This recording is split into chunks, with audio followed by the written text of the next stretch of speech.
سن 4 ہجری. امام حسین کی پیدائش کتنی ہے؟ سن 4 ہجری. اور نبی پاک صلی اللہ علیہ وسلم کا جو وصال ہے وہ سن 11 ہجری. کتنا؟ تو حضور علیہ الصلوۃ والسلام کا زمانہ امام حسین نے کتنے سال پایا؟ 7 سال. کتنا؟ 7 سال تربیت مصطفیٰ میں رہے، 7 سال آغوش مصطفیٰ میں رہے، 7 سال میں دوش مصطفیٰ پر سواری کرنے کی سعادت حاصل ہوئی، 7 سال کے اندر نبی پاک کی گود میں کھیلنے کی سعادت حاصل ہوئی، 7 سال کے اندر حضور کی دونوں ہاتھوں کی انگلیاں پکڑ کر حسنین کریمین آپ کے ساتھ اگر قیام کرتے رہے، نمازیں پڑھتے رہے، 7 سال تک سرکار ان کو جو کچھ پڑھاتے تھے وہ ان کے سینے میں نقش ہوتا رہا. تو 7 سال تک شرف صحابیت کس کو حاصل ہوا؟ امام علی مقام امام حسین کو. نہ صرف شرف صحابیت حاصل ہوا، 7 سال تک جس طرح نبی پاک نے امام علی مقام سیدنا امام حسین رضی اللہ تعالیٰ عنہ اور جس طرح امام علی مقام سیدنا امام حسن مجتبی حسنین کریمین کی جس طرح امام حسن کو 8 سال سے زیادہ عرصہ ملا ہے، امام حسین کو 7 سال سے زیادہ عرصہ تربیت مصطفیٰ ملا. تو 7 سال کی تربیت کے جو اثرات امام علی مقام کے اوپر نقش تھے، ان کے سینے میں بھی نقش ہو چکے تھے، ان کے کردار میں بھی اس کے اثرات آ چکے تھے، ان کے اخلاق میں بھی اس کے اثرات آ چکے تھے، ان کے کردار میں بھی ان کے اثرات آ چکے تھے. وہ اعدائے مصطفیٰ کے امین بن چکے تھے. یہی وجہ ہے کہ وہ کوئی کام سنت کے خلاف ہے نہیں کرتے تھے. کیوں؟ ان کو سنت پہ چلنے کا راستہ انگلی پکڑ کر میرے مصطفیٰ نے سکھایا. ان کے دین حق پر قائم رہنے کا راستہ میرے مصطفیٰ نے اپنے دوش پر بٹھا کر سکھایا تھا. ان کو قربانی دینے کا جذبہ میرے مصطفیٰ کریم نے اپنے جد امجد حضرت اسماعیل علیہ السلام اور حضرت ابراہیم علیہ السلام کی قربانیوں کی باتیں لوریاں سنا کے میرے مصطفیٰ نے ان کو کربلا کے لیے تیار کیا تھا. یہ ایسے قربانی نہیں تھی امام علی مقام امام حسین نے. کہنا بہت آسان ہے لیکن آپ اس پر ذرا غور تو کریں.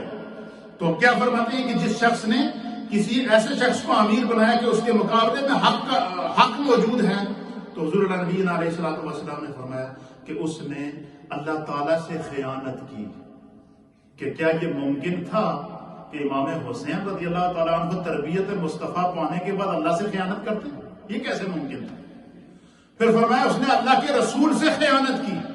اب مجھے بتائیں یہ کیسے ممکن ہو سکتا ہے کہ امام علی مقام سیدنا امام حسین رضی اللہ تعالیٰ عنہ جو دوش مصطفیٰ پر سوار ہوئے، جنہیں انگلی پکڑ کر میرے مصطفیٰ نے چلنا سکھایا، وہ امام علی مقام امام حسین جن کو میرے مصطفیٰ نے اپنے سجدے کو طویل کر کے امام حسین کو سجدے کا طریقہ اور سلیقہ سکھایا، وہ امام حسین رضی اللہ تعالیٰ عنہ رسول اللہ سے کیسے خیانت کر سکتے تھے؟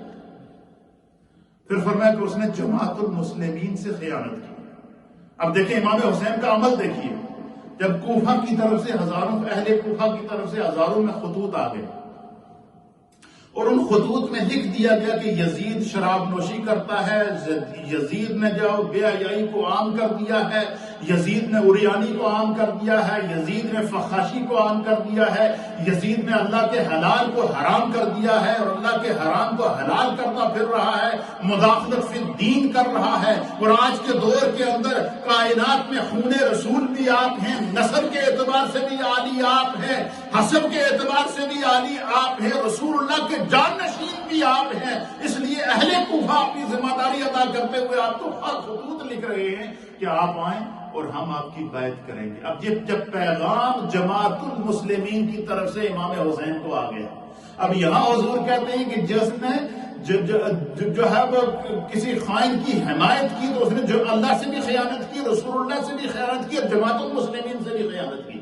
امام حسین اگر وہ خطوط آنے کے بعد نہ جاتے تو جتنا ظلم ہوتا، جتنا جبر ہوتا، تو یہ حجت قائم ہو جاتی تھی کہ امام حسین کو تو پرواہ ہی نہیں تھے، تو اپنی گدی بچانے کے چکر میں تھے.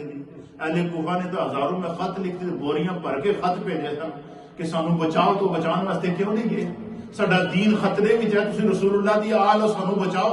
تو اس لیے فرمایا کہ امام حسین کو جب خطوط پہنچ گئے تو اب امام علی مقام سیدنا امام حسین کا کربلا کی طرف جانا، کوفہ کی طرف جانا، یہ ان پر شرعی طور پر واجب ہو گیا.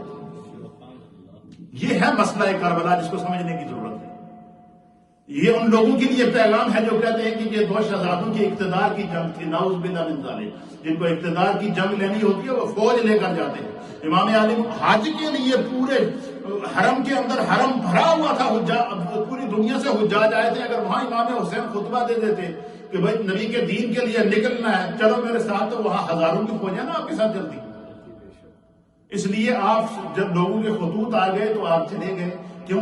رسول اللہ کا حکم ہے کہ جماعت المسلمین کو جب دین کی ضرورت ہو تو اس دور میں جو سب سے بڑا عالم ہوگا، اس دور میں جو سب سے بڑا فاضل ہوگا، اس کی ذمہ داری ہے اگر وہ اپنا حق ادا نہیں کرے گا تو وہ بھی خائن کہلائے گا۔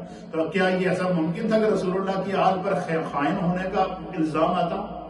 ایسا ممکن تھا کہ رسول اللہ کی آل پر کوئی ایسا الزام آتا کہ انہوں نے دین کے ساتھ دھوکہ کیا ہے؟ اس لیے امام علی مقام امام حسین نے کربلا کا سفر کیا، اس لیے امام علی مقام امام حسین نے کوفہ کا سفر کیا، اس لیے امام علی مقام امام حسین رضی اللہ تعالیٰ عنہ نے جو ہے وہ اتنی بڑی قربانی عطا فرمائی کہ 6 ماہ کے علی اصغر کو